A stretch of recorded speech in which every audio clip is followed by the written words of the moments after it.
Anton Pavlovich Chekhov, the quiet revolutionary of Russian letters. Anton Pavlovich Chekhov was born the 29th of January 1860 in Taganrog, a modest port town on the Sea of Azov. The distant smell of salt water and the clamor of trading ships framed his earliest memories, while the narrow streets of the provincial town exposed him to both bustle and boredom, dual forces that later colored his fiction with an unmistakable sense of stillness, pierced by sudden revelation.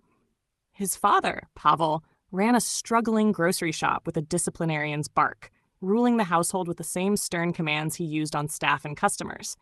His mother, Yevgeniya, in contrast, softened life's blows with bedtime stories, ballads, and gentle recollections of her own childhood. Chekhov later said he learned writing from his father's tyranny and storytelling from his mother's tenderness, a juxtaposition of severity and warmth that quietly shaped his literary voice. Chekhov's childhood was marked by relentless demands. Before school, he swept shop floors. After school, he tallied accounts. And throughout, he observed adults navigating dignity, shame, and survival. Financial instability gnawed at the family, and strict piety masked worry about debts. Under his father's forceful hand, he learned the violin, sang in the church choir, and absorbed the cadences of hymns that later echoed in the rhythms of his prose. When his father's business collapsed under unpaid bills, the family fled to Moscow, effectively overnight, to avoid ruin. Teenage Anton remained behind for nearly 3 years to complete school, living on whatever income he could earn, developing resilience and independence.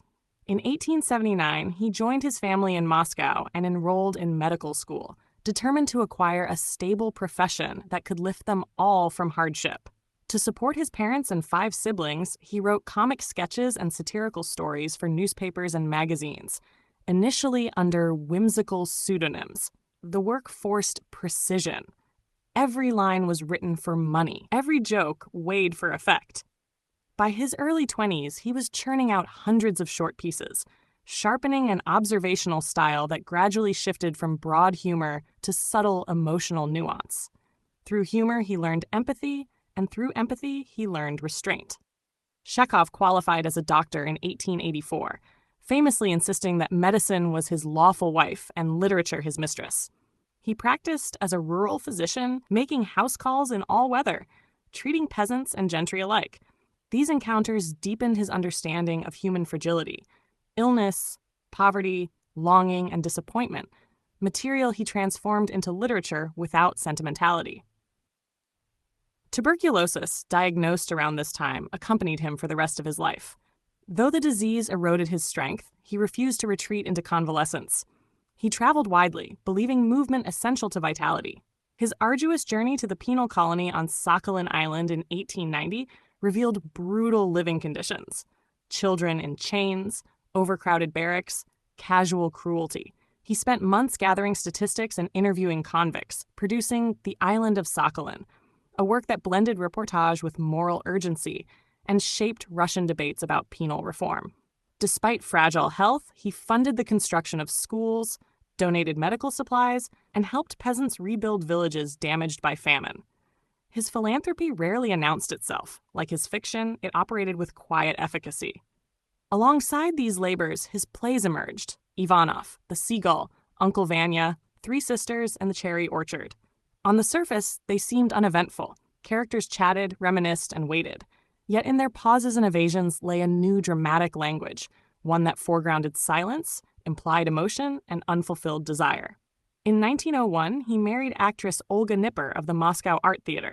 Their marriage, often lived apart because of his health and her performances, was tender but subdued, an exchange of letters filled with longing and wry humor.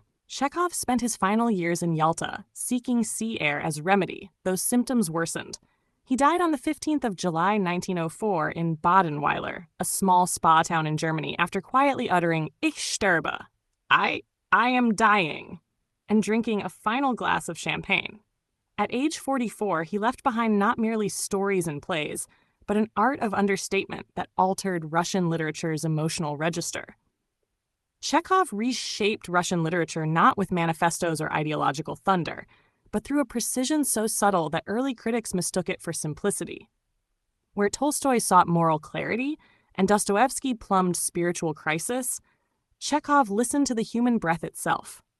The sigh before confession, the hesitation before departure, the silence after disappointment. He recognized that tragedy resides not only in catastrophe, but in routine, the slow erosion of dreams by time. His genius lies in observing the everyday with compassionate accuracy, revealing how ordinary frustrations swell into wounds. In his works, characters rarely reach dramatic epiphanies. Instead, they drift towards self-awareness that comes too late or slips away. Life appears not as spectacle, but as accumulation. Errands, conversations, obligations, memories. The short story became his principal laboratory for this method.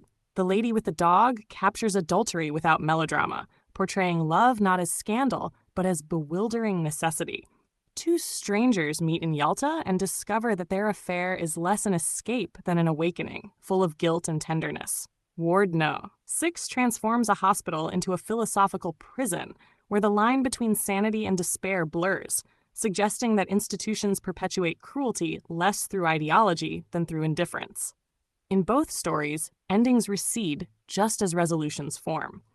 The lives continue beyond the page, echoing Chekhov's belief that narrative closure is rarely honest. This approach laid the foundation for modern psychological fiction. Catherine Mansfield admired his restraint. Raymond Carver built minimalism atop his silences. Alice Munro echoed his capacity to make small moments seismic. Without Chekhov, the 20th century short story might have remained anecdotal rather than interior, descriptive rather than diagnostic. Chekhov's revolution in theater, however, was even more transformative. The Cherry Orchard, 1904, is often considered his greatest work, a masterpiece that balances comedy and elegy. The story of an aristocratic family losing its estate may seem simple, yet beneath its domestic surface lies the decline of a social order and the birth of a restless new class. Characters talk of plans, yet nothing changes. They remember joys, yet cannot reclaim them. Time passes without mercy.